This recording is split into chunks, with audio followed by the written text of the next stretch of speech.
Friends, இன்னைக்கு நம்ம பூ கட்ட போகிறோம். ஸ்பெஷலாக கட்ட போகிறோம். நூலை வச்சு கட்டலை, நம்ம வாழை மட்டையிலேருந்து எடுத்த நார்லேருந்து தான் கட்ட போகிறோம். இந்த வாழை மட்டை நாரில் நம்ம கட்டும்போது பூ வந்து ரொம்ப அழகாக இருக்கும். அதை கடவுளும் இதை தான் ரொம்ப விருப்பப்படுறாரு. நம்ம கைவினை பொருட்களால் செய்யப்பட்ட பொருட்களுக்கு எப்பவுமே வந்து மதிப்பு அதிகங்க. அதுவும் நம்ம கையால் எடுத்த அந்த வாழை மட்டையிலேருந்து எடுத்த நாரில் நம்ம பூ கட்டும்போது ரொம்ப அற்புதமாக இருக்கும். நிறைய கோவிலில் பார்த்தீங்கன்னா இந்த நாரால் கட்டப்பட்ட அந்த மாலைகளோ அல்லது பூக்களோ ரொம்ப விசேஷமாக வாங்கிக்கிறாங்க. கடவுளுக்கும் அதுதான் ரொம்ப பிடித்தமானதாக இருக்குது. வாங்க அதை எப்படி கட்டலாம் அப்படிங்கிறத, அந்த வாழை மட்டையிலேருந்து நாரை எப்படி எடுக்கலாங்கிறத முதல்ல பார்க்கலாம். ஃப்ரெண்ட்ஸ், பச்சை மட்டையாக இருந்ததுன்னா எடுக்கிறது ரொம்ப ஈஸி. இப்போ வந்து அந்த பச்சை மட்டை வந்து காஞ்சிருச்சு. இப்போ காஞ்ச மட்டையிலேருந்து எப்படி எடுக்கலாங்கிறத பார்க்கலாம்.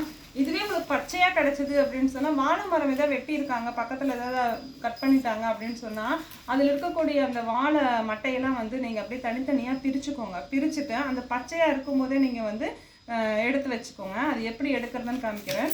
இது வந்து காஞ்ச மட்டை. இதை என்ன பண்ணுறீங்க, இப்படி காஞ்சிருச்சு அப்படின்னு சொன்னால் ஃபஸ்ட்டு என்ன பண்ணுறீங்க, தண்ணியில் வந்து நல்லா ஊற போட்டுருங்க. இந்த மாதிரி தண்ணியில் ஊற போட்டுட்டிங்கன்னா எடுக்கிறதுக்கு வந்து ஈஸியாக இருக்கும். இப்போ இதை தண்ணியில் வந்து ஊற போட்டு வச்சுருக்கேன்.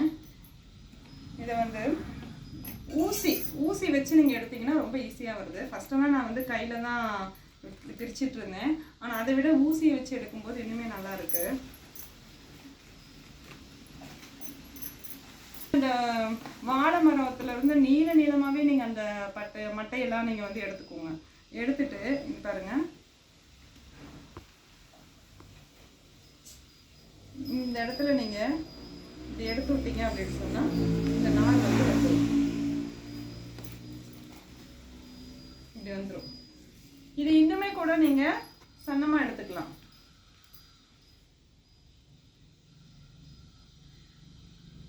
இப்படி இழுத்து விட்டீங்கன்னா வந்துடும். இது ஊறுனா மட்டும்தான் இந்த அளவுக்கு ஈஸியாக உங்களால் எடுக்க முடியும். இப்போ காஞ்சதோடு அப்படியே நீங்கள் எடுத்தீங்கன்னா அது வந்து வராது, இடையில பிஞ்சுக்கும். ஸோ இது மாதிரி நீங்கள் என்ன பண்ணலான்னா அழகாக பிரித்து எடுத்துடலாம். அழகாக தனியாக பிரித்து எடுத்து இது வந்து ஒரு நூல் போலவே நம்ம வந்து பூ கட்டுறதுக்கு யூஸ் பண்ணிக்கலாம்.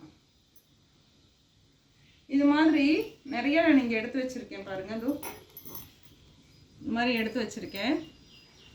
அதுவும் தண்ணியில் தான் போட்டு வச்சுருக்கேன். எடுத்தது எப்படி இருக்குன்னு சொன்னால், இது மாதிரி காய வச்சு நீங்கள் எடுத்து இப்படி கட்டி வச்சுக்கலாம்.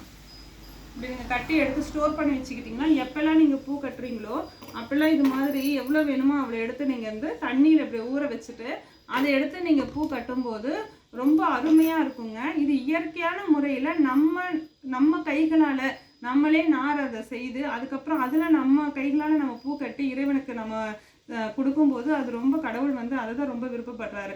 எந்த அளவுக்கு கடவுளுக்கு நீங்கள் வந்து சிரத்தை எடுத்து செய்கிறீங்களோ அதை தான் கடவுளும் ஆசைப்படுறாரு. வாங்க இப்போ பூ எப்படி கட்டலான்னு பார்க்கலாம். முல்லைப்பூ கடவுளுக்கு பூஜை பண்ணிட்டு இப்போ அந்த பூஜை பண்ண பூவை தான் நான் இப்போ எடுத்து வச்சுருக்கேன். பெருமாளுக்கு பூஜை பண்ணேன். ஏகாதசி முடிஞ்சிருச்சு இல்லையா, துவாதசி அன்னைக்கு வந்து பெருமாளுக்கு வந்து பூஜை பண்ணிவிட்டு 108 போற்றிகள் சொல்லி பூஜை பண்ணிவிட்டு இப்போ அந்த பூவை தான் நான் எடுத்து வச்சுருக்கேன். இப்போ இந்த பூவை வந்து நம்ம எப்பவும் வழக்கம் போல் கட்டுறது தான். மேலே 2 கீழே 2 வச்சுட்டு கீழே ஒரு சுற்றிட்டு பூ எப்பவும் கட்டுற மாதிரி தான் நீங்கள் இப்படி கட்டிடலாம்.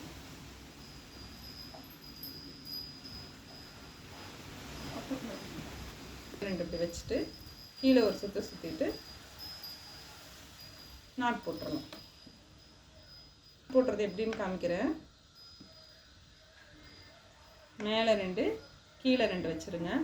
கீழால் ஒரு சுற்றிட்டு இந்த 2 விரலையும் இப்படி கொண்டு வந்துட்டு இதை இப்படி பிடிச்சிட்டு இதை அந்த நாட்குள்ளே பூ இருக்கிற மாதிரி பண்ணிடுங்க. பண்ணிவிட்டு இந்த இடத்துல டைட்டாக பிடிச்சிட்டு, டைட்டானா ரொம்ப பிடிச்சிட்டிங்கன்னா இந்த இடத்துல காம்பு பிஞ்சிரும். அதனால் இப்படி மெதுவாக இழுத்து டைட் பண்ணிக்கோங்க. அவ்வளோதான். பாருங்கள், நம்ம பூ கட்டியாச்சு. ஒவ்வொரு விஷயத்துக்குமே நம்ம சிரத்தை எடுத்து பண்ணுறோம் அப்படின்னு சொன்னால் அதுக்கு அதிகங்க. அதுதான் வந்து கடவுள் வந்து சீக்கிரமாகவே ஏற்றுப்பார், எவ்வளோ சிரத்தை எடுத்திருக்கோம் அப்படின்னு சொல்லிட்டு. அதே மாதிரி சிரத்தை எடுத்து பண்ணும்போது நமக்கு ஒரு ஹாப்பினஸ் இருக்கும். நம்மளே ஒவ்வொரு விஷயத்தையும் எடுத்து செய்யும்போது நமக்கு அதில் ஒரு ஹாப்பினஸ் இருக்கும். அதில் ஒரு திருப்தி கிடைக்கும் நமக்கு. ஃப்ரெண்ட்ஸ், இப்போது நமக்கு பிடிச்சவங்க வந்து நமக்காக ஒரு மெனக்கெட்டு நமக்கு பிடிச்ச ஒரு பொருளை செய்து கொடுக்கும்போது நம்ம எவ்வளோ ஹாப்பியாக இருப்போம். அதே மாதிரி தான் கடவுளும். கடவுளுக்கு பிடிச்ச இந்த விஷயத்தை நீங்கள் ஸ்ரத்தை எடுத்து பண்ணும்போது கடவுள் இன்னுமே ஹாப்பியாகிடுவார். உங்களுக்கு வாழை அந்த மட்டை கிடைக்கல அப்படின்னு சொன்னால் இந்த மாதிரி நார் வந்து ரெடிமேடாகவே விற்கிது.